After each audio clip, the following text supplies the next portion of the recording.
at the Aso-Rock villa. Let people know that this action is going on as planned across the world, as a matter of fact. But the center of gravity will be Abuja, the Federal Capital Territory, where Mr. Nnamdi Kanu is currently unlawfully and unjustly detained by the the State Security Services, known as DSS. The law is very clear. Mr. Nnamdi Kanu's detention is not just illegal, it's a national disgrace. The government is disobeying its own courts and mocking the Nigerian Constitution, the 1999 Constitution that they subscribe to.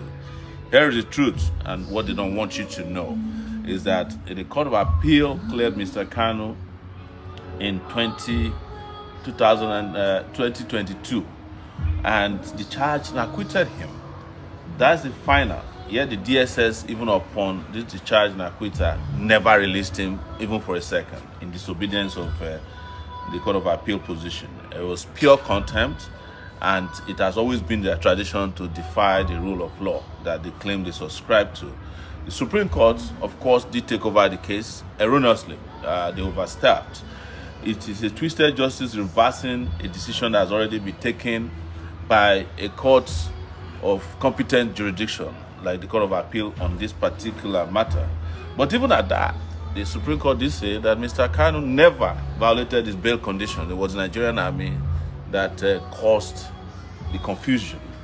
And you know that double jeopardy is also a crime. Nobody under the law should be tried for an offense for which they've been discharged and acquitted. It's known as double jeopardy. I may not be a lawyer, but I know this well enough.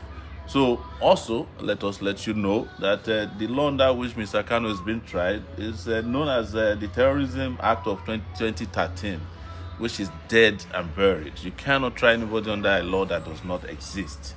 So we want to let you know that this fight is bigger than one person. It's about every Nigerian right to justice, dignity, and freedom. And when the state tramples on one man's right, it endangers all of us. Our demand, therefore, is very clear. Obey the law, enforce the acquittal, release Mr. Nnamdi Kanu now. So tomorrow, we will be out there, and we want to also clarify that there is no court order issued against the protests. Of course, the police, in their anxiety and desperation, went to a federal high court judge on Friday and asked them to stop us from visiting certain areas. In fact, they initially wanted to ask the judge to stop, but the judge vehemently denied that he cannot ask the Nigerians not to protest, exercise their fundamental human right. So they granted a limited order. And the judge, in his number 3 order, said they must serve the defendants. They must serve the defendants by Friday. We have not been served. I only got to hear about the order through another person, and the order has lapsed because, as an ex parte order, service is the only thing that can activate an ex parte order. That has not been served. So we are going ahead tomorrow, and we will march peacefully, powerfully, and legally on the streets of Abuja. And anywhere you might be, our own position is that this must be completely peaceful protest. And we hope that at the end of the protest, common sense will prevail and will bring Mr. Nnamdi Kanu home. Thank you very much for coming. If you have any questions, please ask so that we can continue with the journey of mobilization.